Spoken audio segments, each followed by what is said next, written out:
Richplanet TV is sponsored by preppersafehomes.co.uk. Protecting you and your home against all forms of home invasion.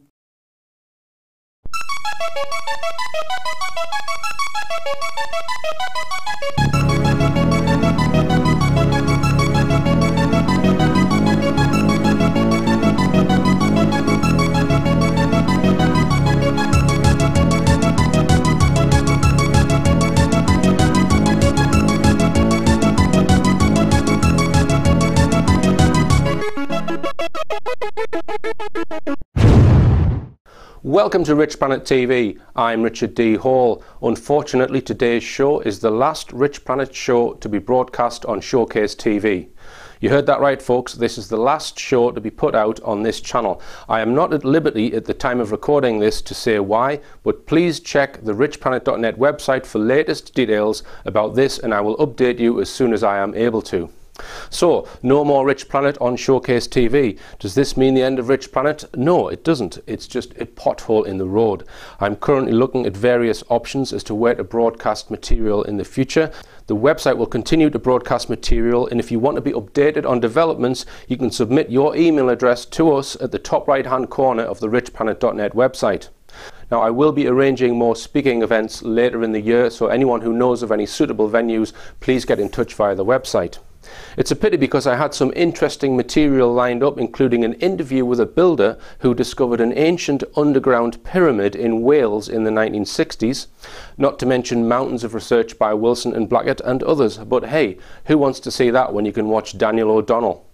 Now, because this is the last Richplanet show, on Showcase that is, I thought I would cram quite a bit in. Firstly, some news items I recorded a few weeks ago. Now, a few weeks ago I reported on a UFO sighting which took place in 2000 at a place called Kincardine O'Neill in Aberdeenshire. The witnesses saw a silent saucer-shaped metallic craft being chased by two military jets. About the same time of this sighting, an RAF Merlin helicopter crashed in the sea off the west coast of Scotland. Then, about an hour later, an RAF Jaguar jet crashed 5 miles northeast of Dumfries.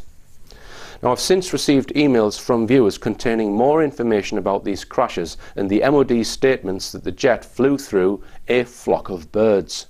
One Richplanet viewer actually witnessed the fighter plane crash, and in his email he states, "I was working in Durham around that time. Two of us would drive over from Northern Ireland on a Monday evening and stay until Friday morning, when we would drive back to Stranraer to catch the boat home.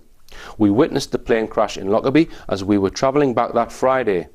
As far as my memory serves me, it was a clear sky that day and we could not see any flock of birds. Please feel free to contact us with any questions you might have, and I will do my best to answer them." A flock of birds indeed. Now, you may remember about 6 months ago I made a show about possible UFO activity over an area near Kings Lynn called Bawsey Woods, where there are a series of lakes made from old sand pits. UFO researcher John Barry claimed that unexplained lights he had recently filmed seemed to go down in this area. Why am I mentioning this? Well, on the 17th of July 2013, it was reported in the media that the dead bodies of a man and a teenage boy were recovered from two of the lakes. Police said the man was 41 from Kings Lynn and the boy was aged 16, originally from London.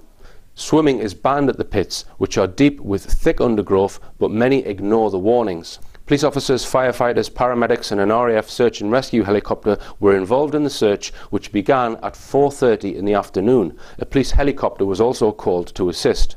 Officers later confirmed the discovery of the two bodies. Police said the body of the man was discovered shortly before 7:30 p.m. and the body of the boy was discovered shortly before 9:30 p.m. They said the bodies were recovered from separate pits and the incidents were unrelated. Really? The man who died had apparently told his girlfriend he planned to swim about 50 yards out in one of the flooded quarries towards an island.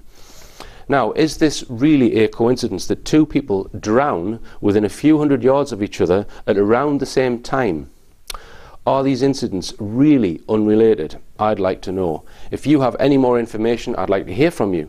And now, the Richplanet website was launched in January 2008.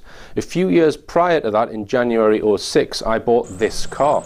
a Mitsubishi FDO, for £3,500. It was a Japanese import and it had around 60,000 kilometres on the clock. The car has been used in every trip while filming Richplanet and is now coming up to 18 years old with 250,000 kilometres on the clock. It's featured on the cover of my latest film, Almost Identified Flying Objects. Now, it's fair to say that the car has seen better days, but the engine is still going strong and it is somewhat of a Richplanet icon. If you would like to support efforts by Richplanet by making a suitable donation, the car could be yours. Interested parties, please email me at richard@richplanet.net.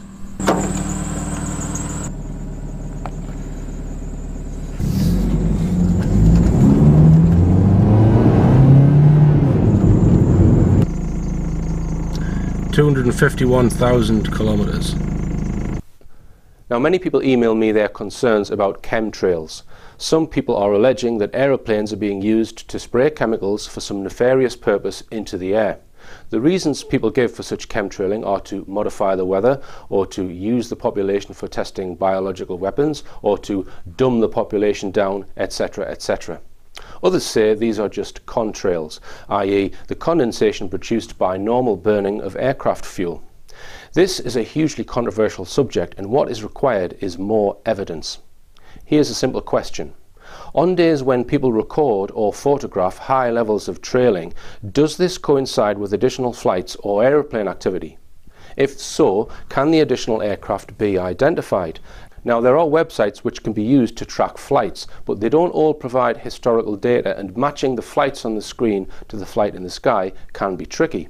It's also possible to track planes using a tracker box, which will receive a standard radio signal transmitted by each flight within a certain distance of your home.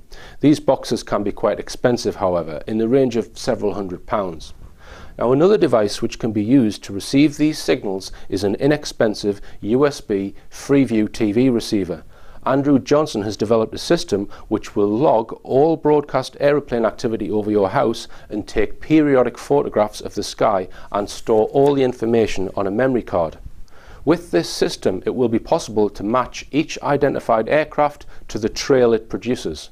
On days where trailing seems to increase, the system should be able to show if there are any additional planes which may or may not be broadcasting a signal.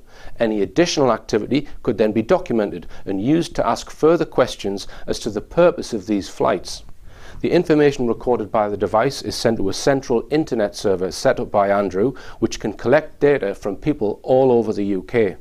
If you want to take part in Andrew's sky monitoring project, details can be found at his website, checktheevidence.com.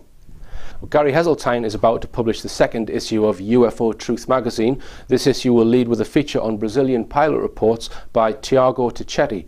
Amongst the other articles are David Caton reviewing his year's crop circle research, Robbie Graham chats to Paul Davids, who made the TV movie Roswell, and Mary Rodwell from Australia writes about encounters with non-human intelligences. Andrew Johnson writes about scientist Wilbur Smith. You can subscribe to this magazine via richplanet.net. Gary has also created a UK UFO reporting centre on the magazine's website, similar to the one at richplanet.net. Now, the next item I'm going to report on includes images of mutilated animals, which some viewers might not want to look at. So look away now if that kind of thing bothers you. On the 25th of July, the Mail Online reported satanic cult blamed for ritualistic killing of Dartmoor foal, which was horrifically mutilated in centre of ring of fire during full moon, genitals, ear and tongue sliced during what is thought to be a satanic ritual. Satanic ritual, my colon. Animal mutilation expert David Caton has been in touch with Jenny Thornton of Southwest Equine Protection and received high-definition images of this case. The foal was discovered at Yenadon Down next to Burrator Reservoir, east of Yelverton. It had suffered partially excised tongue, not ripped out as described by the media, both eyes cleanly removed, not gouged out as described by the media, genitals were excised, the rectum had been cored, and also a rear abdominal incision.